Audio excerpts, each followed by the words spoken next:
Hello friends, welcome to ஃபோர்கார் academy. நான் உங்கள் பாலா பேசுகிறேன். வந்து நம்ம என்ன பார்க்க போகிறோம்னா 12th நியூ எக்கனாமிக்ஸில் வந்து 6வது லெசன் வங்கியல் பாடத்தில் உள்ள எல்லா டாபிக்ஸும் வந்து பார்ப்போம். இந்த லெசன் வந்து புக்கில் 32 பேஜுக்கு இருக்கும். இதை வந்து நான் ஒரு 5 பேஜில் ரொம்ப ஷார்ட்டாக நோட்ஸ் எடுத்து வச்சுருக்கேன். இந்த பாடம் ரொம்ப ஒரு முக்கியமான பாடம். இந்த வீடியோ வந்து முழுமையாக பார்த்து இந்த லெசனுக்கு நல்லா வந்து நோட்ஸ் எடுத்து வச்சுக்கோங்க. நிச்சயம் வந்து உங்களுக்கு யூஸ்ஃபுல்லாக இருக்கும். ஓகே, இன்றைக்கி நம்ம 12th நியூ எக்கனாமிக்ஸில் 6வது லெசன் வங்கியல் பார்ப்போம். ரொம்ப ஒரு முக்கியமான லெசன். ஃபஸ்ட்டு 1656 வந்து ஒரு தனியார் வங்கி வந்து இருக்குது. ஓகேவா, அந்த வங்கி தான் வந்து உலகளோட முதல் மைய வங்கி. ஓகேவா, மைய வங்கினாலும் சரி, மைய வங்கினா இங்கிலீஷில் சென்ட்ரல் பேங்க்னாலும் சரி, இது நம்ம ரிசர்வ் பேங்க் ஆஃப் இந்தியானாலும் சரி, ஆர்பிஐனாலும் சரி, ரெண்டுமே வந்து ஒன்று தான். ஒவ்வொரு நாட்டில் வந்து ஒவ்வொரு விதமாக வந்து சொல்லுவாங்க. ஓகேவா, 1656 வந்து ஒரு தனியார் வங்கி உருவாக்குறாங்க. அந்த தனியார் வங்கி தான் வந்து உலகின் முதல் மைய வங்கி. அது எங்கன்னு பார்த்தீங்கன்னா ஸ்வீடன் நாட்டில் உள்ள ரிஸ்க் வங்கி. ஓகேவா, அந்த வங்கியோட பேர் வந்து என்னதுன்னா ரிஸ்க் வங்கி. எந்த நாடுன்னு கேட்டால் ஸ்வீடன் நாடு. எப்போன்னு கேட்டால் 1656. ஓகேவா, ரொம்ப முக்கியமான டீட்டெயில். ஆனால் இந்த வங்கி வந்து 1897 தான் வந்து பணம் வெளியிடும் உரிமையை வந்து பெறுகிறது. ஆனால் இந்த வங்கிக்கு முன்னாடியே இதுதான் வந்து முதல் மைய வங்கி. ஓகே, ஆனால் இந்த வங்கிக்கு பிறகு 1864 தோன்றிய ஒரு பேங்க் ஆஃப் இந்தியான்ட்டு ஒரு வங்கி வந்து பணம் வெளியிடக்கூடிய உரிமையை வந்து முதலாக வந்து பெற்றுட்டு. ஸோ பணத்தை வெளியிட்ட முதல் வங்கி எதுன்னு கேட்டிங்கன்னா பேங்க் ஆஃப் இந்தியா. அங்கே வந்து ரிஸ்க் வங்கின்னு போட்டக்கூடாது. ஓகேவா, உலகத்தோட முதல் மைய வங்கி தான் ரிஸ்க் வங்கி, ஸ்வீடன் நாட்டில் உள்ளது. ஆனால் பணத்தை வெளியிட்ட முதல் வங்கி வந்து பேங்க் ஆஃப் இந்தியா தான் வந்து பணத்தை வெளியிட்ட முதல் வங்கி. ஓகே, இவங்க வந்து 1897 தான் வெளியிடுறாங்க. இவங்க 1864 வந்து பணத்தை வந்து வெளியிட்டாங்க. அடுத்தது 1920 வந்து பிரஸ்லஸ் அப்படின்ட்டு ஒரு நகரில் வந்து என்ன நடக்குன்னா பன்னாட்டு நிதிய மாநாடு நடக்குது. ஓகேவா, பன்னாட்டு நிதிய மாநாடு இன்டர்நேஷ்னல் ஃபைனான்ஸ் கான்ஃபரன்ஸ் வந்து நடக்குது. இதை பேஸ் பண்ணி 1921 1954 வரைக்கும் எல்லா நாட்டிலையும் மைய வங்கிகள் வந்து அதிகமாக வந்து உருவாக்குறாங்க. ஓகேவா, மைய வங்கிகள்னு சொல்லலாம். இந்தியாவை பொறுத்த வரைக்கும் RBI, reserve bank of India, இதுதான் வந்து இந்தியாவோட மைய வங்கி. ஓகேவா, இந்த பாயிண்ட் எல்லாமே வந்து முக்கியமான பாயிண்ட். இந்த 3 பாயிண்ட்டுமே முக்கியம். 1656 ஃபஸ்ட்டு வங்கி பணம் வெளியிட 1897 ஆகிட்டு. ஆனால் 1864 தோன்றிய ஒரு பேங்க் ஆஃப் இந்தியான்னு ஒரு வங்கி வந்து முதல்ல வந்து பணத்தை வெளியிட்டுட்டாங்க.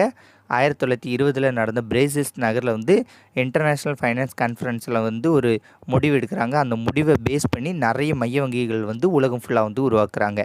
ஓகேவா, இதுக்கப்புறம் வந்து இந்திய வங்கிகளின் வரலாறு வந்து பார்ப்போம். இதுவும் வந்து ஒரு முக்கியமான டாபிக். இந்திய வங்கிகளின் வரலாறு.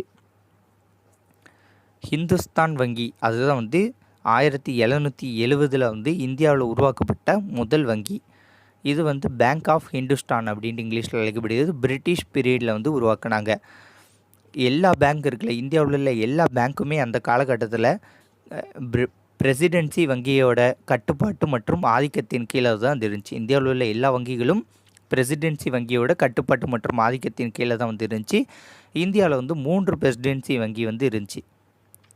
வங்காள வங்கி பேங்க் ஆஃப் பெங்கால் 1809 உருவாக்கியிருக்காங்க. மும்பை வங்கி பேங்க் ஆஃப் பாம்பே 1840 உருவாக்கியிருக்காங்க. சென்னை வங்கி பேங்க் ஆஃப் மெட்ராஸ் 1843 வந்து உருவாக்கியிருக்காங்க.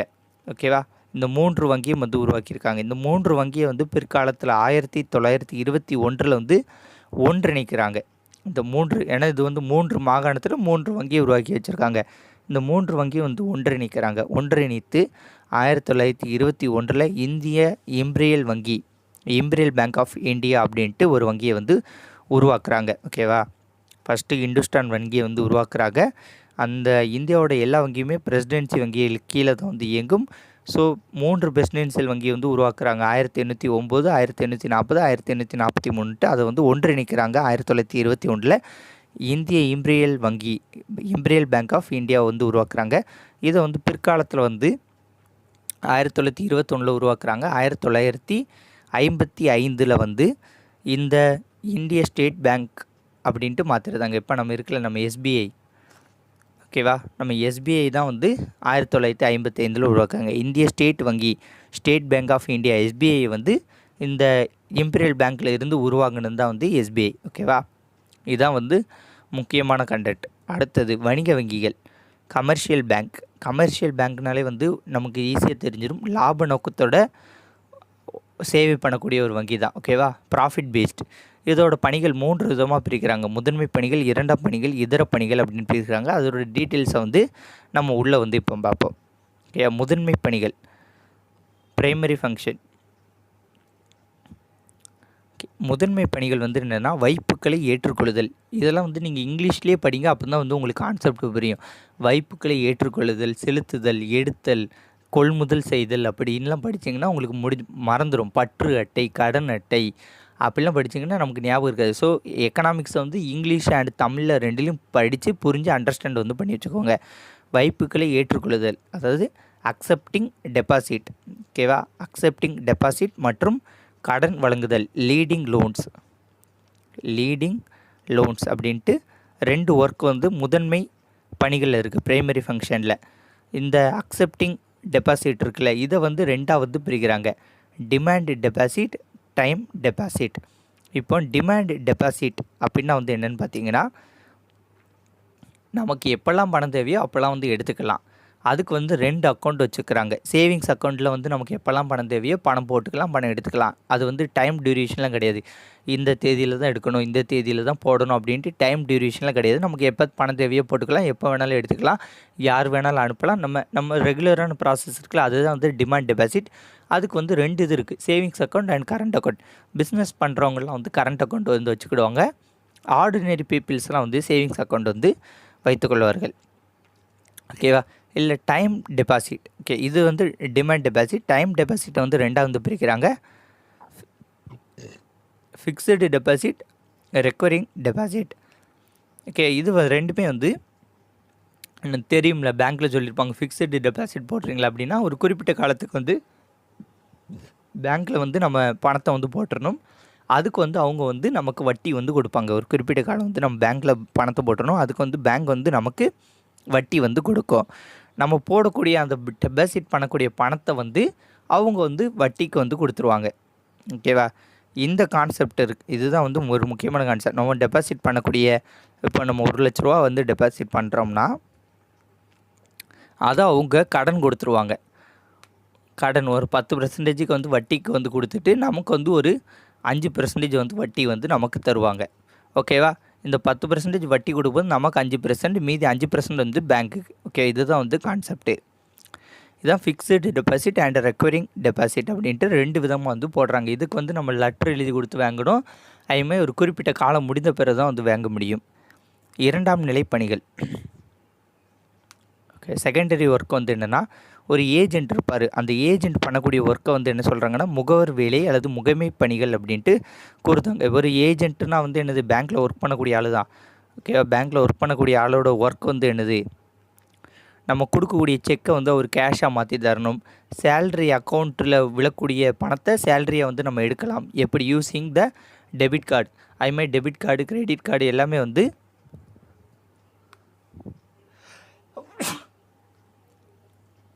Okay, debit card and credit card எல்லாமே வந்து நமக்கு அந்த பேங்க்கில் ஒர்க் பண்ணுறவங்க தான் வாங்கி தருவாங்க. அதே மாதிரி பேங்க்கில் வந்து செக்யூர் லாக்கர் வந்து இருக்குது, பாதுகாப்பு பெட்டகம் அப்படின்ட்டு ஒன்று இருக்குது.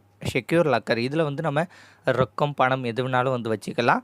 அடுத்த மணி வந்து நம்ம டெபாசிட் பண்ணுவோம். அந்த மணியை வச்சு தான் வந்து நமக்கு லோன் வந்து கொடுக்குறாங்க. ஓகே, அடுத்தது இந்த மின்னணு வங்கி. மின்னணு வங்கியில் உள்ள debit card, credit card, internet banking, bank official app, PhonePe, Google Pay, இது எல்லாமே வந்து மின்னணு வங்கியில் வந்து வந்துடும். ஓகே, இதெல்லாம் வந்து லைட்டாக வந்து கொடுத்துருப்பாங்க. இதெல்லாம் வந்து ஜஸ்ட் ரீட் பண்ணிக்கோங்க, போதுமானது. இதர பணிகள், பண அளிப்பு. அதாவது பண அளிப்புன்னு வந்து என்னென்னா, ஒரு பேங்க் வந்து கேஷை வந்து அவங்க அக்கௌண்ட்டுக்கு வந்து டைரெக்டாக மேக்ஸிமம் போட்டுருவாங்க. கையில் கேஷ் வேணுமான்னு கேட்டால் தான் அவங்க வந்து கையில் கேஷ் கொடுப்பாங்க. ஸோ வந்து இதனால் பணம் வந்து அச்சடிக்கிறது வந்து ரொம்ப வந்து குறைகிறது அப்படின்ட்டு சொல்கிறாங்க. அடுத்து கடனை வந்து உருவாக்குறது. கடனை உருவாக்குறது தான் வந்து பேங்க்ஸோட முக்கிய வேலைகள். கடனை உருவாக்கவே இல்லைன்னா பேங்க்ஸ் நடத்தவே முடியாது. கடனை வந்து எப்படி உருவாக்குவாங்கன்னு பார்த்திங்கன்னா, நிறைய மக்களை வந்து டெபாசிட் பண்ண வந்து சொல்லுவாங்க. நிறைய மக்களை எங்கள் பேங்க்கில் நீங்கள் யூஸ் பண்ணுங்கள், எங்கள் பேங்க்கை யூஸ் பண்ணுங்கள் அப்படின்ட்டு நிறைய பேங்க்கில் வந்து டெபாசிட் வந்து பண்ண சொல்லுவாங்க. ஸோ அந்த டெபாசிட் பண்ணவங்களை நிறைய பேங்க்கில் வந்து டெபாசிட் பண்ண சொல்லுவாங்க. அந்த டெபாசிட் பண்ண கணக்கை பணத்தை இன்ட்ரெஸ்ட்டாக வந்து கொடுப்பாங்க. இதுதான் வந்து பேங்க்கோட மெயின் டார்கெட்டு. அதே மாதிரி ரிசர்வ் பேங்க் ஆஃப் இந்தியா மாதிரி புள்ளி விவரங்கள்லாம் சேமிப்பாங்க. நிறைய ஸ்டாட்டிக்ஸ் சேமித்து அதை வந்து வெளியிடுவாங்க. இதுதான் வந்து இதர பணிகள். அடுத்து முதல் நிலை செயலற்ற வைப்புக்கள், பிரைமரி அண்ட் பாசிவ் டெபாசிட். இது வந்து என்னென்னா, ஒரு பெர்சன் வந்து கேஷை வந்து பேங்க்கில் டெபாசிட் பண்ணுறாருல, அதுதான் வந்து இது பிரைமரி அல்லது பாசிவ் டெபாசிட். அது சும்மா போய் கிடக்கும். அடுத்து பெறப்படும் செயல்படும் வைப்புகள், டிரைவ்டு ஆக்டிவ் டெபாசிட். அப்படின்னா வந்து என்னென்னா, பேங்க்கு கேஷை வந்து அக்கௌண்ட்டுக்கு போட்டுறாங்கள, அந்த பெர்சன் திரும்ப எடுத்துக்கிடுவார். இது வந்து பெறப்படும் செயல்படும் வைப்புக்கள், டிரைவ்டு ஆக்டிவ் டெபாசிட். ஓகேவா, ரெண்டு கான்செப்டும் சிம்பிள் தான். ஒரு பெர்சன் வந்து காசை வந்து பேங்க்கில் டெபாசிட் பண்ணால் அது பேர் வந்து என்னென்னா ப்ரைமரி பாசிவ் டெபாசிட். அதே ஒரு பேங்க் வந்து ஒரு பேங்க் ஹோல்டருக்கு வந்து காசை வந்து கொடுக்குறாரு அப்படின்னா வந்து அது டிரைவ்டு ஆக்டிவ் டெபாசிட். ஓகேவா, அடுத்தது இந்த முதன்மை வைப்புகளை வச்சு தாங்க மொத்த கடனுமே வந்து கொடுக்குறாங்க. ஓகேவா, இது வந்து உதாரணத்துக்கு இப்போ வணிக வங்கிகள் இருக்குன்னா 20% கேஷை வந்து எப்போவுமே வச்சுருக்கணும் அப்படின்ட்டு ஆர்பிஐ வந்து சொல்கிறது. ஏன் வந்து 20% வச்சுருக்கணும் அப்படின்னா, நம்ம இதை வந்து ஏற்கனவே வந்து இதற்கு முந்தின பாடம் 5வது பாடம் பணவியலில் வந்து இதை பற்றி நல்லா வந்து பார்த்துட்டோம். ஸோ பணவியல் பாடம் படிச்சிருந்தால் இந்த கான்செப்ட் வந்து நல்லா வந்து புரியும். அதை வந்து சிம்பிளாக சொல்கிறேன் பாருங்கள். இப்போ 1000 ரூபா ஒருத்தர் டெபாசிட் பண்ணுறாருன்னா அதில் 20% வந்து எடுத்து வச்சுருவாங்க, 200 ரூபா. ஓகே, 200 ரூபா வந்து எடுத்து வச்சுக்கிட்டு மீதி 800 ரூபா வந்து லோனுக்கு வந்து விட்டுருவாங்க. இந்த மாதிரி அவங்களுக்கு வந்து ஒரு 100 பேர் வந்து போட்டிருப்பாங்க. ஓகேவா, இப்போ 100 பேர் 1000 ரூபா போட்டால் எவ்வளோ ஆச்சு? 10 பேர் 1000 ரூபா போட்டால் 10,000 ஆச்சு. 100 பேர் 1000 ரூபா போட்டால் 1 லட்ச ரூபா ஆச்சு. ஸோ 1 லட்ச ரூபாவில் அவங்க 20,000 ரூபா வந்து எடுத்து வச்சுருவாங்க. 20,000 ரூபா எடுத்து வச்சுட்டு என்ன பண்ணுவாங்கன்னா, 20,000 ரூபா அவங்க கையில் இருக்கும். ஓகேவா, 20,000 ரூபா அவங்க எடுத்து வச்சுருப்பாங்க. யாராட்டும் ஒருத்தர், ஓகேவா, பேங்க்கில் காசு போட்டவர் 100 பேருமே 1000 ரூபா வந்து திருப்பி கேட்க மாட்டாங்க. ஒரு 10 பேர் 1000 ரூபா வந்து கேட்குறாங்க, அல்லது 20 பேர் வந்து 1000 ரூபாவை கேட்குறாங்கன்னா அவங்ககிட்ட இருக்குமா அந்த காசை வந்து கொடுத்துருவாங்க. மீதி உள்ள காசை வந்து இதுக்கு லோனுக்கு வந்து விட்டுருவாங்க. இதுதான் வந்து இந்த டிரைவ்டு டெபாசிட் அப்படின்ட்டு கூறுகிறார்கள். ஓகே, இது வந்து நீங்கள் இந்த பாடத்தை படிக்கிறதுக்கு முன்னாடி பணவியல் பாடத்தை வந்து படிச்சிருந்தா தான் இந்த பாடத்தோட கான்செப்ட் வந்து புரியும். அடுத்த பொருளாதார வளர்ச்சியில் வணிக வங்கிகளின் பங்கு. மூலதன திரட்சி. மூலதன திரட்சினா சேமிப்பெல்லாம் திரட்டணும். பேங்க்கில் வந்து காசை போடுங்கன்னு சொல்லி சேமிப்பை திரட்டி அதை வந்து உற்பத்தி செய்வாங்கள, அவங்களுக்கு வந்து கடனை வந்து கொடுக்கறது, கடனை வந்து உருவாக்குறது, நிதியை வந்து முறைப்படுத்துதல், குறைவான உற்பத்தி பண்ணக்கூடிய ஆட்களுக்கு கொடுக்கக்கூடிய லோனை ஸ்டாப் பண்ணிவிட்டு அதிக உற்பத்தி பண்ணக்கூடிய ஆட்களுக்கு வந்து லோன் வந்து கொடுக்கறது, சரியான வகை தொழிலை வந்து என்கரேஜ் பண்ணுது. ஓகே, இப்போ வந்து லாபமே வராமல் ஒருத்தருக்கு நஷ்டமாக போய்கிட்டு இருக்கு, அவருக்கெல்லாம் லோன் கொடுக்க மாட்டாங்க. ஓரளவுக்கு ப்ராஃபிட் வருது, இவர் நமக்கு திரும்ப காசை கொடுத்துருவார் அப்படின்னு நினைக்கிறவங்களுக்கு தான் வந்து வணிக வங்கிகள் வந்து காசு வந்து கொடுக்கும். அதுமாதிரி கடன்களை வந்து பணமாக மாற்றுதல், பில்ஸ் ஆஃப் எக்ஸ்சேஞ்ச். ஓகேவா, பில்ஸ் ஆஃப் எக்ஸ்சேஞ்ச் அப்படிங்கிறாங்க. இது ஒரு கான்செப்ட்டு, இது புக்கில் ரீட் பண்ணுங்க புரியும். ஓகே, அதே மாதிரி இந்த ஃபேக்ட்ரிஸில் ஏற்படக்கூடிய கழிவுகளெல்லாம் வந்து கழிவுகள் மீன்ஸ் இந்த தேய்மான செலவுகள்லாம் வந்து பேங்க்ஸ் வந்து கொஞ்சம் ரெடியூஸ் பண்ணுது அப்படின்ட்டும் கூறுதாங்க. அடுத்து அரசுக்கு வந்து நிதி வந்து வழங்குது. ஓகேவா, அரசுக்கு வந்து நிதி வழங்குதல் இந்த வணிக வங்கிலாம். ஓகே, ஆர்பிஐ வந்து 2018 19 வரைக்கும் உபரி நிதியில் இருந்து 68,000 கோடியை வந்து மத்திய அரசுக்கு வந்து வழங்கியிருக்கு. ஓகேவா, ஆர்பிஐ வந்து 2018-19 68,000 கோடியை வந்து மத்திய அரசுக்கு வந்து வழங்கியிருக்கு. அதே மாதிரி நிறைய வணிக வங்கிகள் வந்து உருவாகுதுனால என்ன ஆகுதுன்னா, நமக்கு இது வேலைவாய்ப்பு வந்து அதிகமாக வந்து உருவாக்க முடிகிறது. அடுத்தது வணிக வங்கிகள் வந்து இந்த தொழில் முனைவோர்கள் இருக்காங்களே, ஆண்டர்ப்ரனருக்கெலாம் வந்து அதிகமாக வந்து ஊக்குவிக்கப்படுகிறது அப்படின்ட்டு கூறுகிறாங்க. ஆனால் வந்து லோன்லாம் வந்து ஆண்டர்ப்ரனர் வாங்குறதுக்குள்ளே சேர்த்துருவான்.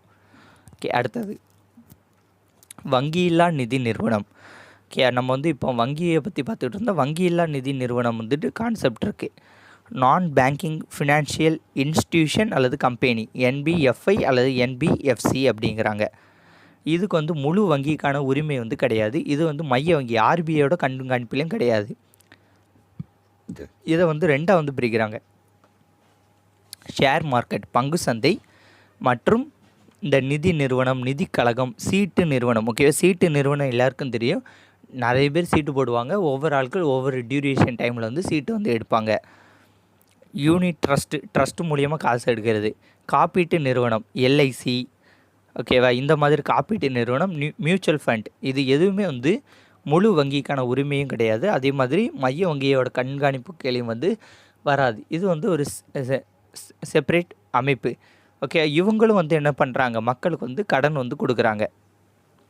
ஓகே, இவங்களும் வந்து என்ன பண்ணுறாங்க, மக்களுக்கு வந்து கடன் கொடுக்குறாங்க. பேசிக் பேங்க்னாலும் சரி, நான் பேங்கிங்னாலும் சரி, மக்களுக்கு வந்து மக்களுக்கு வந்து கடன் கொடுப்பாங்க. அதை வந்து நகையை வாங்கிக்கிட்டனாலும் சரி, அல்லது நீங்கள் இன்வெஸ்ட்மெண்ட் பண்ணுங்கள், உங்களுக்கு பிற்காலத்தில் பணம் வரும்ட்டு சரி அப்படின்ட்டு உண்டு.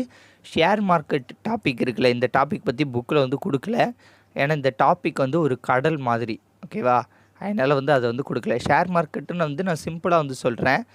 இப்போ உங்களுக்கு ஒரு 1000 ரூபாய் தேவை அப்படின்னா வந்து அதை 100 பேர் 10 ரூபா போடுவாங்க. ஓகே, 100 பேர் 10 ரூபா போடுவாங்க. அந்த 100 பேருமே வந்து உங்களோட ஷேர் ஹோல்டர் தான், உங்களோட பார்ட்னர் தான். ஓகேவா, 1000 ரூபா வந்து உங்களுக்கு போட்டு தந்துடுவாங்க. நீங்கள் அந்த 1000 ரூபா வந்து 10,000 ரூபா ஆக்குனீங்கன்னா அவங்களுக்கு லாபம் போகும்.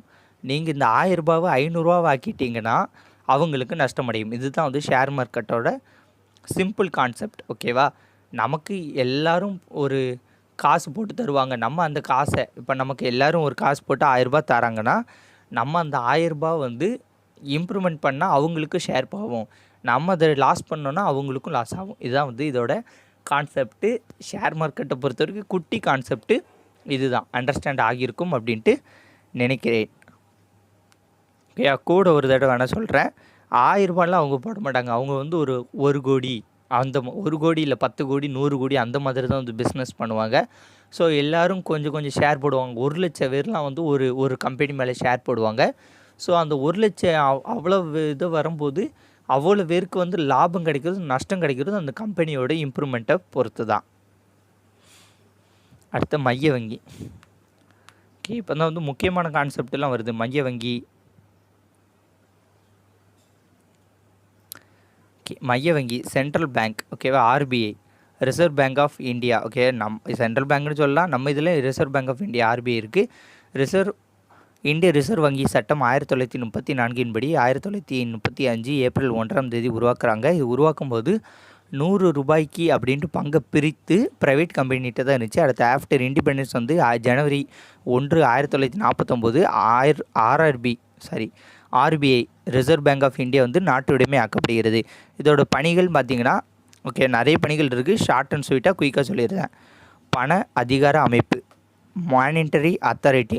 ஓகே, ஒரு பண வீக்கம் வந்தாலும் சரி, பணம் வாட்டம் வந்தாலும் சரி, அதை வந்து கண்ட்ரோல் பண்ணக்கூடிய அமைப்பு வந்து என்னதுன்னா ஆர்பிஐ தான்.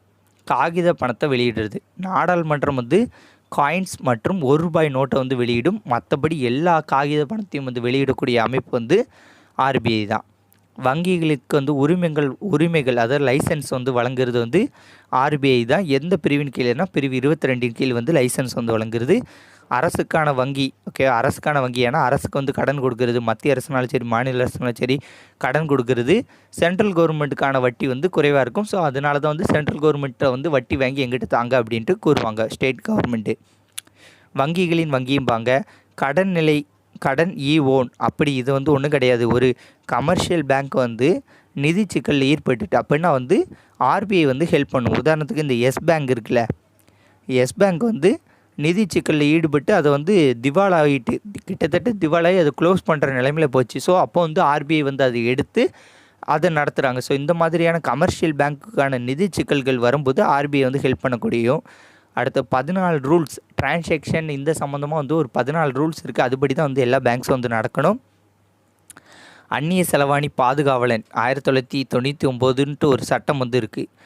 99 அந்நிய செலவாணி மேலாண்மை சட்டம் ஒன்று போட்டிருக்காங்க. அந்நிய செலவாணி பாதுகாவலனுக்காண்டி ஃபாரின் எக்ஸ்சேஞ்ச் மேனேஜ்மெண்ட் ஆக்ட் 1999. ஓகேவா, இதை வந்து ஃபிமா அப்படின்ட்டு அழைக்கிறாங்க. இப்படி ஷார்ட் ஃபார்ம்லாம் கேட்பானுங்க. ஃபிமா அப்படின்னு கொடுத்துருப்பானுங்க.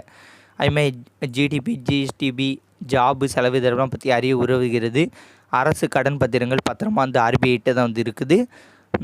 2007ஆம் ஆண்டு செலுத்துதல் மற்றும் தீர்வு சட்டம் வந்து ஒன்று கொண்டு வந்திருக்காங்க. மேம்பாட்டு பணிகள் வந்து நடக்கிறது.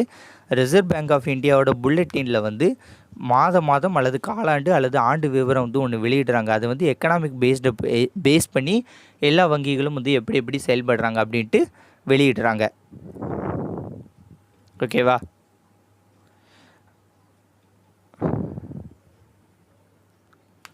அடுத்தது ஒரு முக்கியமான கான்செப்ட்டு, இந்த இந்திய வங்கிகளை வந்து நெறிமுறைப்படுத்தவும் மதிப்பீடுகள் வழங்கும் மதிப்பீடுகள் வாரியம் ஒன்று உருவாக்கிட்டாங்க. BCSBI, banking codes and standard boards of India அப்படின்ட்டு ஒன்று வந்து உருவாக்கிட்டாங்க. அடுத்து கடன் கட்டுப்பாட்டு முறைகள். கடன் வந்து எப்படி வழங்கும்னா CRR, SLR அப்படின்ட்டு 2 தொகையை வந்து பேங்க் வச்சுக்கிட்டு மீதி காசை தான் கடனாக வழங்கணும். அதை வந்து நான் உங்களுக்கு இப்போ தெளிவாக சொல்கிறேன் பாருங்கள். CRR அப்படின்னா வந்து cash ratio reserve ratio. CRR அப்படின்னா கேஷ் ரிசர்வ் ரேஷியோ. SLR அப்படின்னா ஸ்டாட்யூட்டரி லிக்விடிட்டி ரேஷியோ. தமிழில் வந்து ரொக்க இருப்பு விகிதம் ஒரு 6% இருக்கணும். ரொக்கமாக வந்து ஒரு 6% எப்போவுமே பேங்க்கில் இருக்கணும். சட்டப்பூர்வ நீர்மை விகிதம் 20%. கேஷ் லிக்விடிட்டியாக வந்து ஒரு 20% இருக்கணும். ஓகேவா?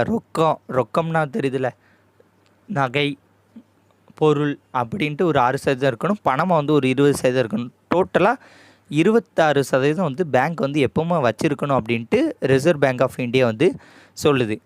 ஓகே, இப்போ அப்படின்னா 1000 ரூபாய் இருக்குன்னா அதில் 60 ரூபா CRR பங்கு எடுத்துடணும். SLRோட பங்கு 200 எடுத்துடணும். ஸோ 260 ரூபா வந்து எப்போவுமே பேங்க்கில் வந்து ஹோல்டாக வச்சுருக்கணும். மீதி 740 ரூபா தான் வந்து அந்த காசு எடுக்க வருவாங்கள்ல அவங்களுக்கு கொடுக்குறதாலும் சரி, கடன் வழங்குறதாலும் சரி, இந்த 740 ரூபாவில் தான் வந்து பண்ண வேண்டும். ஓகே, இதுதான் வந்து கான்செப்ட். இது 1000 ரூபான்னு கிடையாது, 1000 கோடி அளவில் நடக்கும்.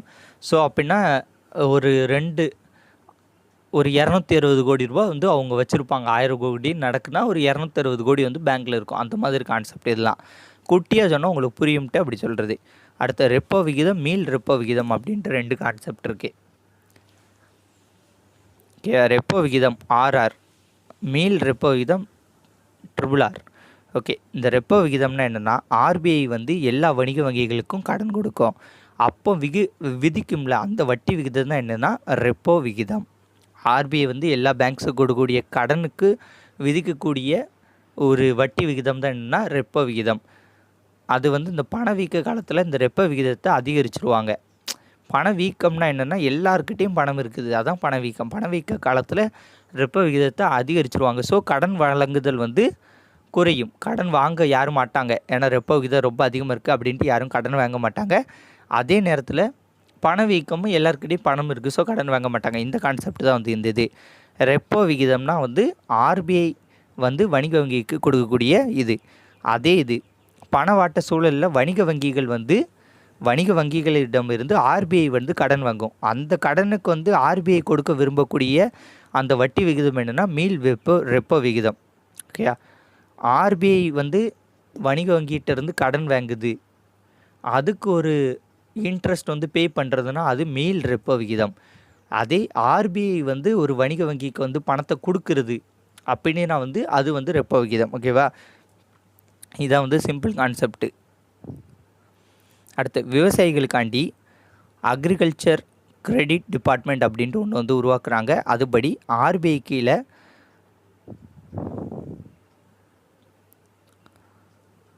மாநில கூட்டுறவு வங்கிகள், மத்திய கூட்டுறவு வங்கிகள், துவக்க மேலாண்மை கூட்டுறவு சங்கங்கள் அப்படின்ட்டு 3 இருக்குது. மாநில கூட்டுறவு வங்கிகள் வந்து ஸ்டேட் லெவலில், மத்திய கூட்டுறவு வங்கிகள் வந்து மாவட்ட அளவில், துவக்க மேலாண்மை. ஓகேவா? இது மேலாண்மையான்னு தெரில. ஓகே, அது மட்டும் பார்த்துக்கோங்க. வேளாண்மை தான். துவக்க வேளாண்மை கூட்டுறவு சங்கங்கள் வந்து கிராமத்தளவில். ஓகே, அப்படின்ட்டு 3 அடுக்குமுறை வந்து இருந்துச்சு.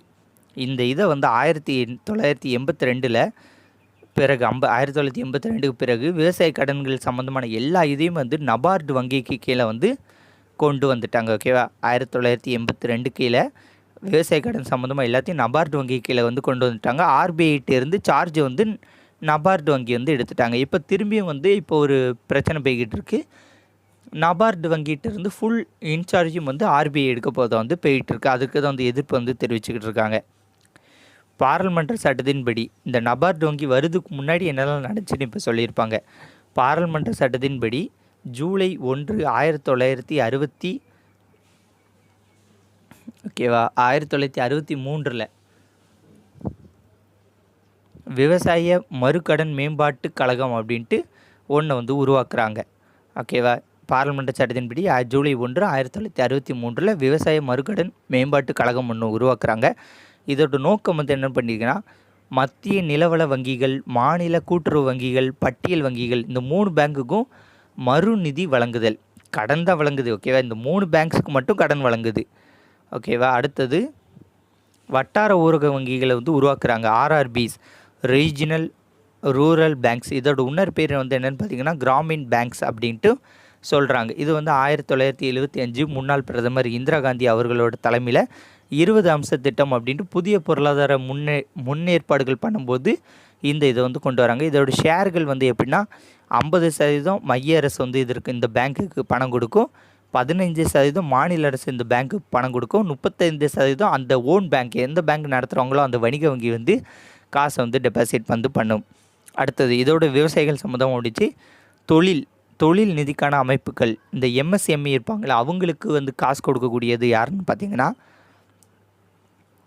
இந்திய தொழில் நிதி கழகம். ஜூலை 1, 1948 உருவாக்கியிருக்காங்க. இதை வந்து வருடங்கள் மட்டும் பார்த்துக்கோங்க, வருடங்கள் மட்டும் கேட்க சான்சஸ் இருக்குது.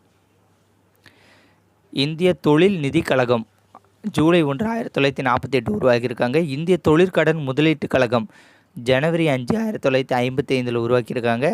இந்திய தொழில் மேம்பாடு ஓகேவா ஐடிபிஐ ஓகேயா Indian development bank of institution அப்படின்னு வரும். ஐசிசிஐ ஓகே இந்த இதில் இங்கிலீஷில் பார்த்துக்கோங்க, தமிழில் ஒன்றுமே புரியாது, இங்கிலீஷில் பார்த்து வச்சுக்கோங்க, நல்லா அண்டர்ஸ்டாண்ட் ஆகும். பிப்ரவரி 15, 1976.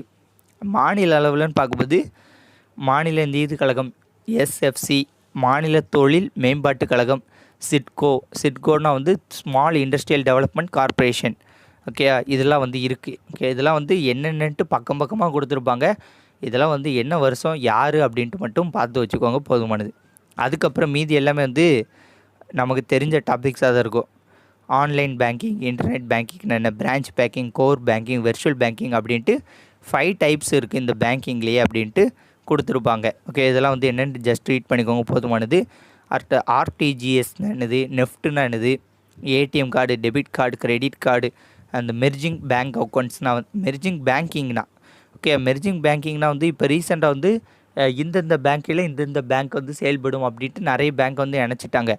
உதாரணத்துக்கு இந்த சிண்டிகேட் பேங்க்கெல்லாம் வந்து கனரா பேங்க்கோட வந்து கீழே வந்து இணைச்சிட்டாங்க. ஸோ அதே மாதிரி நிறைய பேங்க்குள்ள கீழே வந்து இணைச்சிட்டாங்க. ஓகேவா அது சம்மந்தமாக கரண்ட் அவர்ஸ் உண்டு, அதை வந்து பார்த்து வச்சுக்கோங்க, போதுமானது. Money market, capital market. Money மார்க்கெட்னால் வந்து நம்ம வைக்கக்கூடிய எல்லா பொருள் பத்திரங்கள் அதோட மணி வாங்கக்கூடிய எல்லா காலகட்டங்களும் வந்து 1 இயர்க்குள்ளே முடிஞ்சிடும், ஷார்ட் டேமாக இருக்கும். அதே வந்து கேபிட்டல் மார்க்கெட்டிங்னா லாங் டேம். ஓகேவா ரொம்ப காலங்கள் வந்து போகக்கூடியதான் வந்து இந்த கேபிட்டல் மார்க்கெட்டு. இது வந்து 3 டைப் இருக்குது. கடன் அளிப்பவர், கடன் பெறுபவர், வசதி செய்யும் நிறுவனம் அப்படின்ட்டு 3 வகையாக இருக்குது. ஓகே 3 டைப் இருக்குது, இதை மட்டும் பார்த்துக்கோங்க, அவ்வளோதான். அடுத்து இது வந்து ரொம்ப ஒரு முக்கியமான கேள்வி, குரூப் 4லலாம் வந்து கேட்பாங்க. இந்தியாவில் வந்து 2016 நவம்பர் 8 வந்து 500 ரூபாய் 1000 ரூபாய் செல்லுது அப்படின்ட்டாங்க. இதுதான் வந்து பணம் மதிப்பு நீக்கம், டிமானிட்டேஷன் நடைபெற்ற ஆண்டு எப்போ அப்படின்னு கேட்கலாம், டேட்டு கேட்கலாம். ஸோ டேட் வந்து புக்கில் கொடுத்துருக்காங்க. ஸோ ரொம்ப ஒரு முக்கியமான கண்டென்ட். இந்த கேள்வி வந்து கேட்பதற்கு சான்ஸ் அதிகம். நவம்பர் 8, 2016.